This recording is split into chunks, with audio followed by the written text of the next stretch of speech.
എൻ.വി. സ്വാമിദാസന് നാടിൻ്റെ അന്ത്യാഞ്ജലി. ന്യൂമാഹി പുന്നോൽ കുറിച്ചിയിലെ എൻ.വി. സ്വാമിദാസന്റെ വേർപാടോടെ നഷ്ടമായത് ഊർജ്ജസ്വലനായ പൊതുപ്രവർത്തകന്.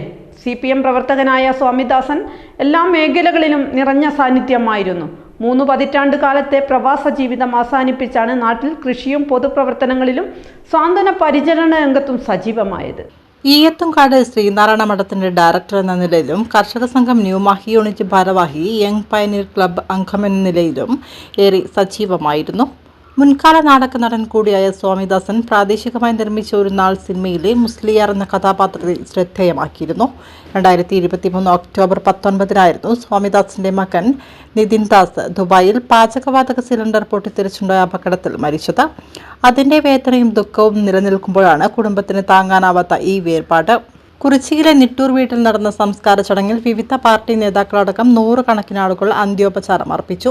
റബ്കോ ചെയർമാൻ കാരായി രാജൻ, CPM നേതാക്കളായ CK രമേശൻ, MC പവിത്രൻ, കാരായി ചന്ദ്രശേഖരൻ തുടങ്ങി ഒട്ടേറെ നേതാക്കൾ അന്ത്യോപചാരം അർപ്പിച്ചു. CPMന്റെ വിവിധ ബ്രാഞ്ച് കമ്മിറ്റികൾ, വ്യാപാരി വ്യവസായ സമിതി, ന്യൂമാഹി യൂണിറ്റ്, കേരള പ്രവാസി സംഘം തലശ്ശേരി ഏരിയ കമ്മിറ്റി, ഈയത്തുംകാട് ശ്രീനാരായണ മഠം, ഒരു നാൾ സിനിമാ കൂട്ടായ്മ, IRPC ന്യൂമാഹി ലോക്കൽ ഗ്രൂപ്പ് തുടങ്ങി വിവിധ സംഘടനകൾക്ക് വേണ്ടി ഭാരവാഹികൾ പുഷ്പചക്രം അർപ്പിച്ചു.